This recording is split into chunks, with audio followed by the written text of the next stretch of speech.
Listen closely, because the next few minutes can rewrite the direction of your life. You want 2026 to look different? Then you must be different. Not someday, not eventually.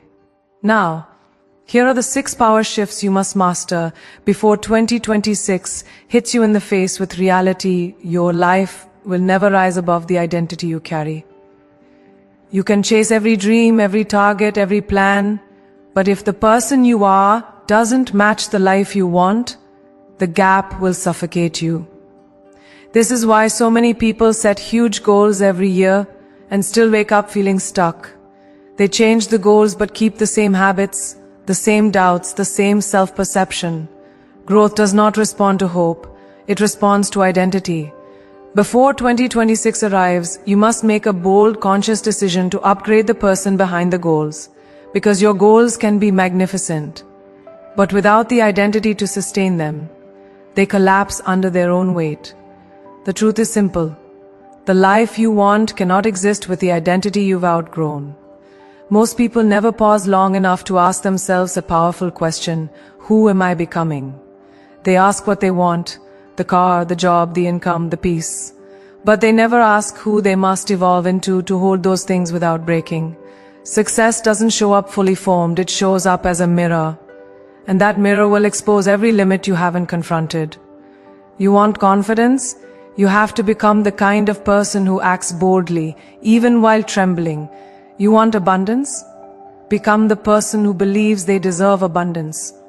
You want love? Become someone who treats themselves like someone worthy of deep, nourishing connection. Your identity is the soil from which every outcome grows. If the soil is dry, the garden dies. No matter how beautiful the seed, every transformation in your life begins with a decision to shed the version of you that has stayed comfortable for too long. Comfort can be poison dressed as peace. It whispers, stay here a little longer, even when you know you've outgrown that chapter. But 2026 is not waiting for you to feel ready. It's moving. Time is moving, life is moving. And if you don't move with it, you'll look back wondering how another year slipped through your fingers. Upgrading your identity means releasing old narratives. I'm not enough. I'm not that kind of person. I've never done it before. These stories are not truths, they're cages. And every cage you hold on to is one you're choosing to remain in. Identity is not inherited, it's built.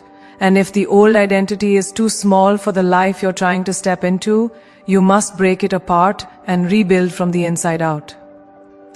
The shift isn't just internal, it's behavioral. Identity isn't what you think about yourself. Identity is what you repeatedly prove through action.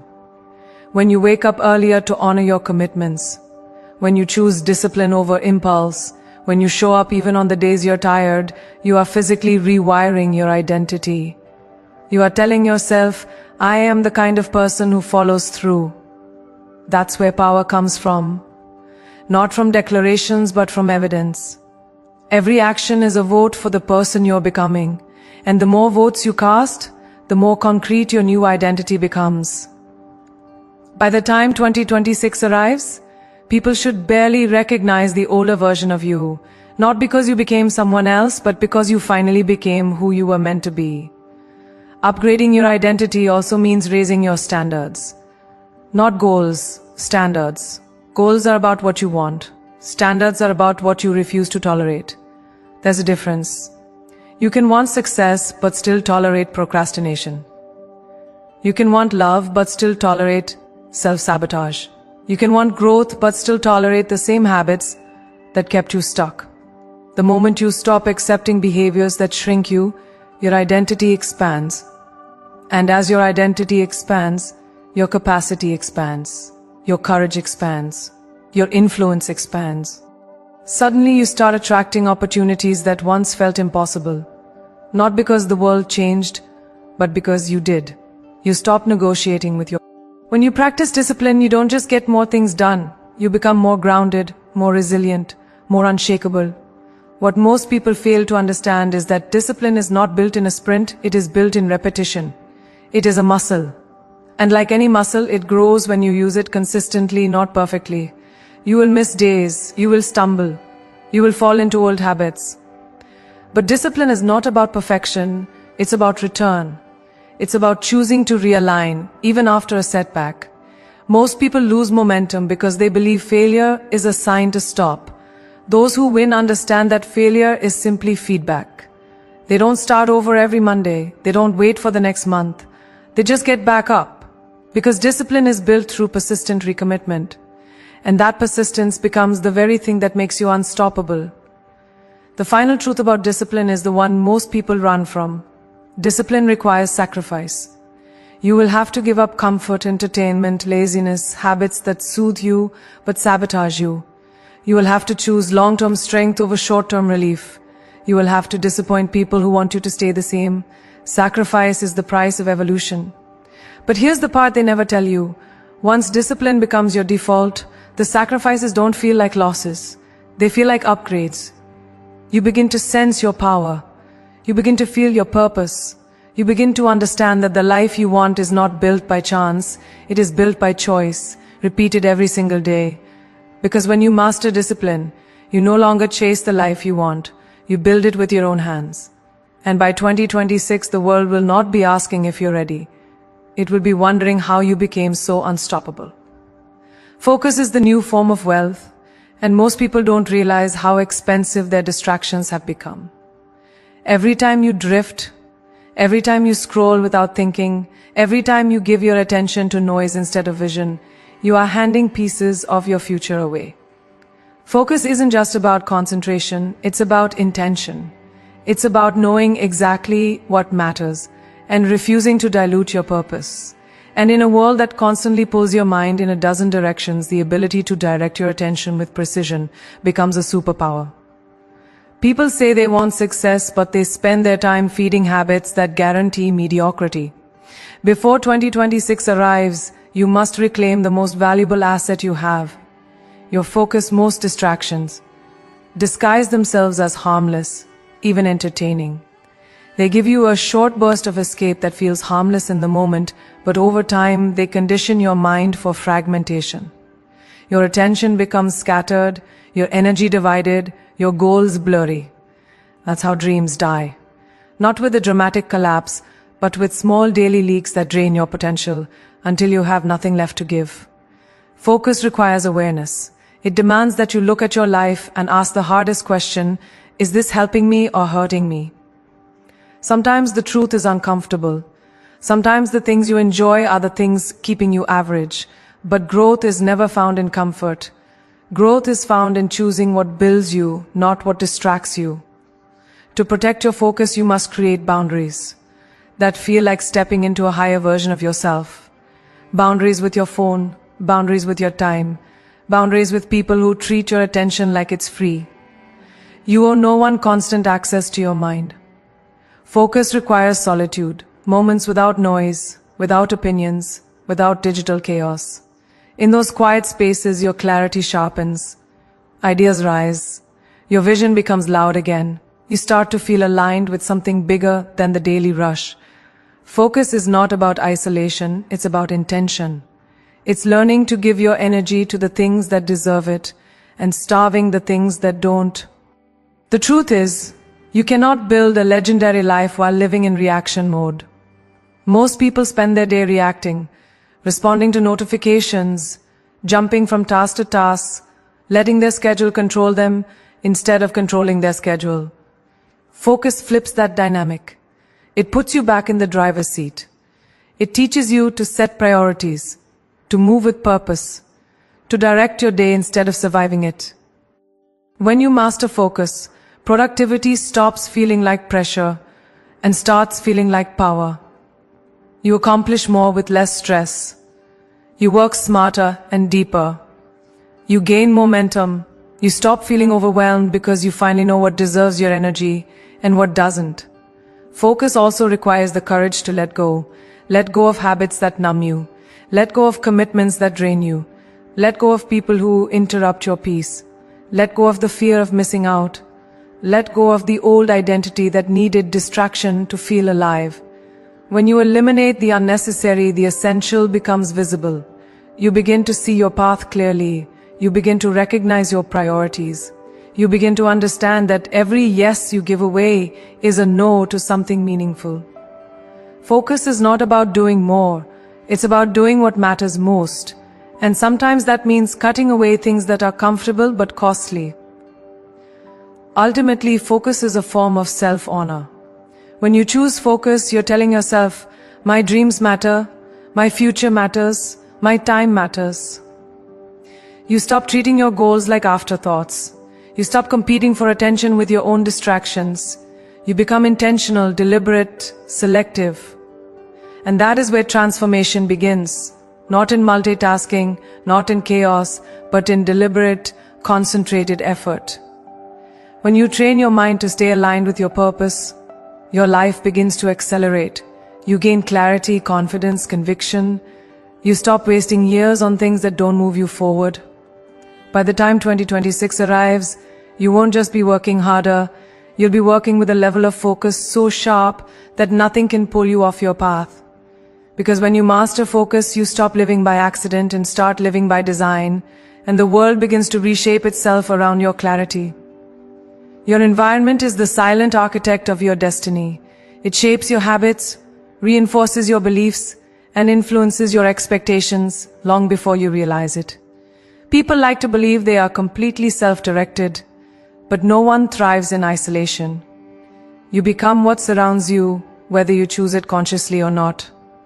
Before 2026 arrives, you must take a hard look at the spaces you move in and the people you keep close. Are they pushing you forward or keeping you small? Are they fueling your ambition or draining your potential? Your environment is not just where you live, it's what you tolerate. And every environment either expands you or confines you. The truth many refuse to face is that some environments are designed to keep you comfortable, not powerful. Comfort feels safe, but it also keeps you stagnant. You need people who challenge your ideas, not just echo your opinions. You need rooms where you feel slightly out of your league, rooms that force you to rise. If everyone around you is content staying the same, you will feel guilty for wanting more. If everyone around you doubts themselves, you will begin doubting yourself too. Identity is contagious. Mindsets are contagious. Energy is contagious. And if you're not careful, you will inherit limits that were never yours to carry simply because you stayed in the wrong environment for too long. Growth requires courage, and sometimes that courage means outgrowing people you once loved deeply. It doesn't mean abandoning them. It means refusing to shrink to keep them comfortable. You don't need to cut people out with anger. You just need to stop allowing their fears to shape your decisions. Some individuals will misunderstand your ambition. They will interpret your evolution as arrogance, your focus as distance, your dreams as unrealistic. That's because your growth exposes their stagnation. But you cannot dim your light just because others prefer the dark. You don't owe anyone an apology for choosing an environment that supports the future you're building. Creating the right environment means intentionally designing the spaces that support your highest self. This includes the physical spaces you inhabit, your home, your workspace, your routines. A cluttered environment leads to a cluttered mind. A chaotic environment leads to chaotic habits. When you step into spaces that inspire you, you move differently, you think differently, you create differently. A desk organized with purpose makes you show up with purpose. A room filled with reminders of your goals reminds you who you are becoming. Your environment should reflect your future, not your past. Surround yourself with things, habits, and people that vibrate at the frequency of the life you want. Your environment also determines your energy. And energy is often the difference between taking action and delaying action. When you spend time with people who complain, you become a complainer. When you're surrounded by people who constantly make excuses, you start believing excuses are reasonable. But when you are around people who dream boldly, who take risks, who push themselves, who demand excellence from themselves, you feel compelled to rise, not from pressure, but from inspiration. Excellence becomes normal. Growth becomes expected. Effort becomes natural. You begin to feel alive in a way you didn't know you were missing. That is the environment you deserve. That is the environment that transforms you. Ultimately, upgrading your environment is about protecting your evolution. You cannot plant a seed in dry, toxic soil and expect it to bloom. And you cannot plant your future in environments that drain your potential. You must choose spaces that challenge you, uplift you, stretch you, and remind you daily of your power. You must choose relationships that speak to your strength, not your fears.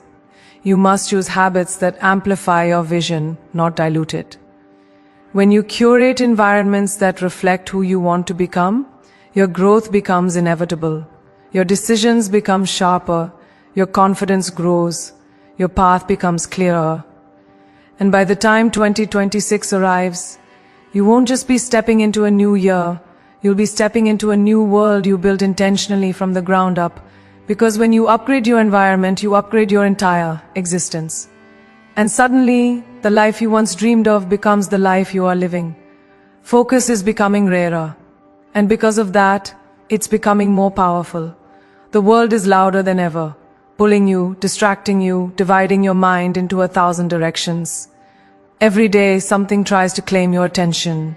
Notifications, conversations, headlines, obligations, noise that pretends to be urgent. And without realizing it, you begin to live reactively, not intentionally. You say you want change, but your attention is tied to everything except the life you're trying to build. Focus isn't simply about laser concentration. It's a commitment to directing your life instead of being dragged by it. Before 2026, you must reclaim that commitment. Because the future doesn't belong to the busiest, it belongs to the most focused. Distraction has become so normal that people don't recognize it as the enemy anymore. It doesn't always come from harmful places. Sometimes it comes from things that feel harmless. Quick entertainment, conversations that stretch too long, tasks that don't truly matter but feel productive enough to justify. Distraction doesn't need to destroy your life in one blow. It only needs to chip away at your time until you have none left for your dreams. And when you look back months later, you realize you've been sprinting on a treadmill, exhausted, moving but going nowhere. Focus forces you to confront that uncomfortable truth, that your time is slipping and your attention is the doorway through which it's disappearing. Protecting your focus means understanding that not everything deserves your energy. Some things are urgent but not important. Some things are tempting but not aligned. Some people want your attention more than they respect your boundaries. You don't owe anyone every moment of your day. You don't owe every distraction your curiosity. You don't owe every notification your response. Focus requires the courage to say no. No to the noise, no to the interruptions, no to the demands that don't fit your destiny. It also requires the courage to say yes. Yes to clarity. Yes to discipline. Yes to long-term thinking. When you protect your focus, you protect the possibility of your future. There is a mental and emotional strength that develops when you train your mind to stay present. In a world that rewards constant stimulation, stillness becomes a radical act.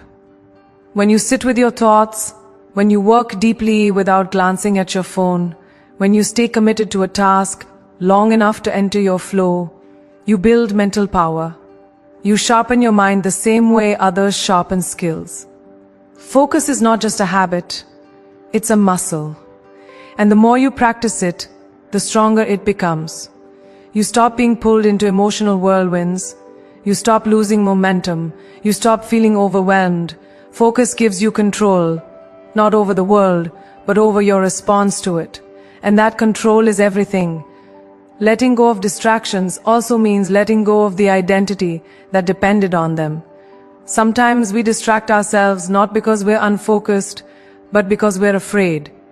Afraid to start, afraid to fail, afraid to succeed, afraid of stepping into the version of ourselves that demands more.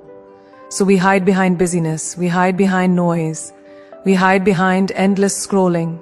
But deep down, you know you were made for more. You know your potential is bigger than your patterns. Choosing focus is choosing to face the work, the purpose, the growth that your distractions tried to shield you from. It's choosing to live consciously instead of numbly. It's choosing to step into your next level instead of surviving the current one. When you master focus, you unlock a power most people never experience, the power of intentional living. No more drifting, no more wasted time, no more mistaking movement for progress. You begin to invest your attention instead of spending it. You begin to direct your day instead. Your environment is shaping you more than your intentions ever will. You can want change, you can dream of transformation, you can crave success.